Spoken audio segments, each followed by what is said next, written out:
A história do Elvis Presley, ela é bem mais do que a história de um músico, sabe? É, na verdade, a crônica de uma figura que simplesmente redefiniu a cultura, uma verdadeira força da natureza. E é essa jornada que a gente vai acompanhar, contada em 3 atos. E olha só, não sou só eu quem diz. Leonard Bernstein, um gênio da música clássica, viu no Elvis algo que ia muito além do rock and roll. Ele chegou a dizer que Elvis foi a maior força cultural do século XX. É exatamente essa influência gigantesca que a gente vai tentar entender agora. Vamos começar pelo ato 1, a chegada explosiva dele. Porque assim, antes do Elvis, o mundo da música era um lugar bem diferente. Depois dele, simplesmente nada seria como antes. A ascensão dele foi uma coisa absurda de tão rápida. Pensa bem, em 1954, ele era um motorista de caminhão gravando um disco para a mãe. Em 1956, apenas 2 anos depois, ele já era a pessoa mais famosa dos Estados Unidos. E então, bem ali, no topo do mundo, o exército o convoca. Uma pausa dramática bem na carreira mais quente do planeta. E que som revolucionário era esse? O tal do rockabilly. Ok, o Elvis não inventou o gênero sozinho, mas ele era a cara do rockabilly. Ele pegou aquela melancolia do country, da música branca, e misturou com a energia crua do R&B, da música negra, e criou algo totalmente novo. Um som que simplesmente atravessou as barreiras raciais de uma América ainda segregada. Mas a polêmica não era só por causa da música, não. Era por causa da performance. O jeito que ele se mexia no palco era visto como uma ameaça direta à moral e aos bons costumes. Para os mais velhos, ele era um perigo. Já para os jovens, ele era a própria liberdade. E agora a gente entra no segundo ato. Depois de servir o exército, Elvis voltou. Mas o mundo já era outro.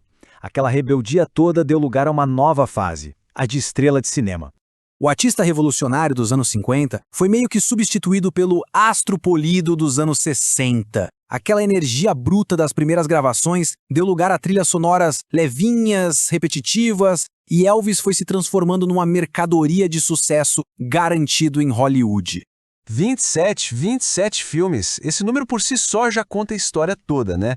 A agenda de filmagens era uma loucura, com até 3 filmes por ano. Com isso, não sobrava tempo para música, que foi o que fez dele o Elvis para começo de conversa. Pois é, a máquina de Hollywood era lucrativa, mas estava custando caro para a relevância musical dele. As paradas de sucesso que ele dominava agora o viam como uma figura do passado. Enquanto isso, artistas como os Beatles e Bob Dylan estavam liderando uma nova revolução musical. E assim a gente chega ao terceiro e último ato. Uma história que mistura um retorno triunfal, um declínio trágico e, claro, a criação de uma lenda imortal. A grande questão que pairava no ar em 1968 era essa. O mundo da música tinha andado, e muito. Será que aquele rebelde original ainda tinha o que era preciso para chocar e cativar todo mundo de novo? A resposta foi um sonoro sim. 42% da audiência da TV. Imagina isso. Vestido todo de couro preto, suando, visceral, elétrico. Elvis lembrou ao mundo por que ele era o rei.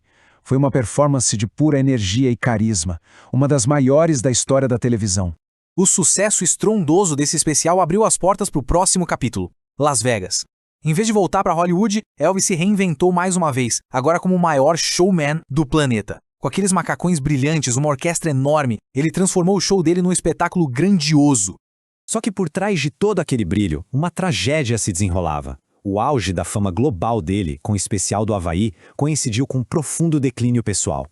O peso da fama, a pressão constante e o abuso de medicamentos prescritos estavam cobrando um preço terrível. Esse relato do guitarrista John Wilkinson é de partir o coração. Revela o contraste doloroso entre o ícone no palco e o homem que estava desmoronando por dentro. Uma luta que ele, infelizmente, travaria até o seu fim prematuro. Então fica a pergunta: por que décadas depois de sua morte, Elvis Presley ainda ressoa com tanta força? Vamos dar uma olhada no seu legado duradouro. 500 milhões de discos. $500 milhão. É uma escala de sucesso que é quase impossível de entender. Uma prova da conexão atemporal que ele tem com o público no mundo inteiro. E o domínio dele fica ainda mais claro quando a gente olha os álbuns de ouro certificados nos Estados Unidos. Ele tem praticamente o dobro do segundo lugar. Isso mostra uma consistência e uma longevidade nas vendas que é, sinceramente, inigualável. No dia da morte dele, até o presidente dos Estados Unidos reconheceu o tamanho do impacto. E a declaração do Jimmy Carter não foi um exagero, não. Foi reconhecimento de que a cultura americana tinha uma linha divisória, antes de Elvis e depois de Elvis. O legado dele vai muito além da música. Ele foi uma ponte cultural, um símbolo de rebelião, a primeira mega estrela global da era da mídia e um ícone que simplesmente se recusa a desaparecer. No fim das contas, a história de Elvis Presley é um grande paradoxo. Ele foi uma força cultural transformadora, sim, mas também um conto de advertência sobre os perigos da fama e do excesso. A vida dele foi ao mesmo tempo um triunfo e uma tragédia. E é talvez nessa dualidade que resida o seu poder e o seu fascínio, que duram até hoje.